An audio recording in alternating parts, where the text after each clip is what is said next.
नमस्कार, स्वागत है आप सभी का। एडेड जूनियर शिक्षक भर्ती को लेकर के एक बड़ी अपडेट रिवाइज्ड रिजल्ट को लेकर के आ रही है। हालांकि ये अपडेट हमने आपको पहले ही बता दिया था, जिस दिन न्यूज़पेपर में दिया था कि जुलाई के फर्स्ट वीक में संशोधित परिणाम पीएनपी के द्वारा घोषित किया जा सकता है।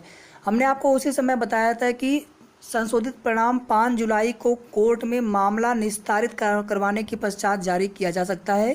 हालांकि संभावना ज़्यादा की पहले की थी कि 5 जुलाई के पहले ही रिवाइज्ड रिजल्ट जारी कर देंगे, लेकिन पीएनपी सचिव की मंशा अगर देखी जाए या फिर उनसे आप सभी जानते हैं कि उनको फ़ोन पर भी कॉल किया जा रहा है और हमारा अन्य साथियों से निवेदन है कि अब उनको फ़ोन न करें, क्योंकि उनको कई फ़ोन कॉल्स हो चुके हैं।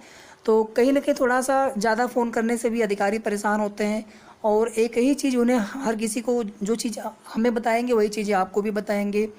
तो पीएनपी सचिव से वार्ता के अनुसार उन्होंने बोला है कि 10 से 15 दिन का समय लग सकता है संशोधित परिणाम जारी करने में।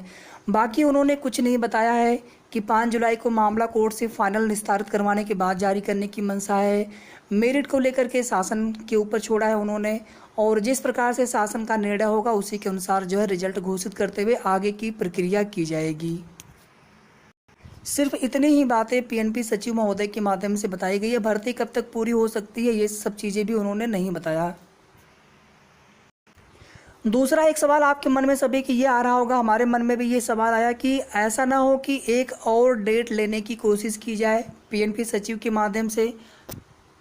तो फिलहाल में अभी ऐसी कोई भी सूचना प्राप्त नहीं हो रही है और पीएनपी सचिव ने कहीं पर भी ऐसा नहीं बोला है कि हम लोग कोई और डेट लेने वाले हैं या फिर अभी रिजल्ट तैयार नहीं, ऐसा कुछ भी नहीं। रिजल्ट जो है पहले भी बन करके तैयार था, उसके बाद दोबारा से रिजल्ट को रीचेक किया गया था। कोठार में जो रिजल्ट है वो बंद कर दिया गया है और जैसे ही शासन का निर्देश होगा, ये भी बोला गया है कि शासन का निर्देश भी आ चुका है। तो शासन का निर्देश आने के बाद ऐसा तो हो ही नहीं सकता कि रिजल्ट घोषित न किया जाए।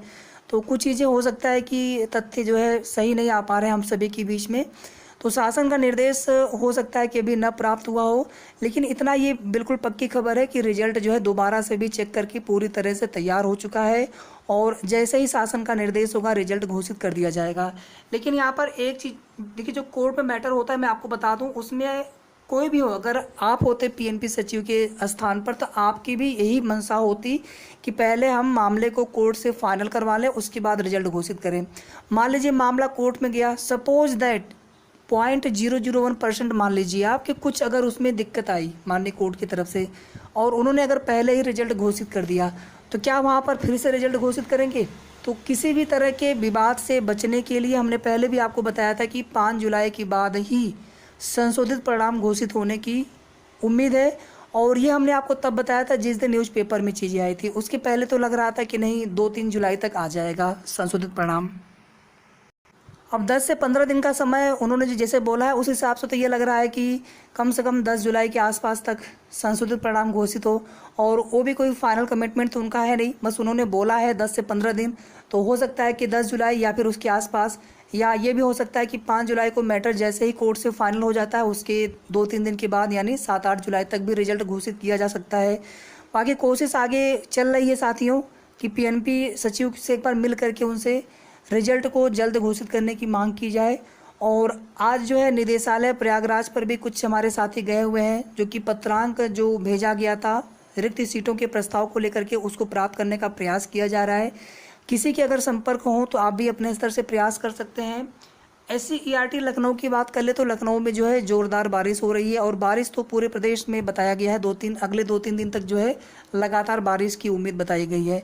तो बारिश किसी भी ज़िले में हो सकती है, लेकिन लखनऊ में बारिश फिलहाल में आज हो रही है और इस वजह से भी थोड़ा सा कार्य करने में दिक्कतें हो रही है हमारे साथियों को। चाहे मंत्री जी से मिलना हो, चाहे डायरेक्टर सर से मिलना हो, चाहे DG सर से मिलना हो, व अन्य अधिकारियों से जिसमें प्रमुख सचिव दीपक सर भी हैं बेसिक के, उनसे मिलना हो। और सारी कोशिश जो है चल रही है सीट वृद्धि को लेकर के। बाकी साथियों, मेरिट में कॉमन और विषयवार को लेकर के आप लोग मत परेशान होइए, वो शासन का निर्णय अंतिम निर्णय होगा।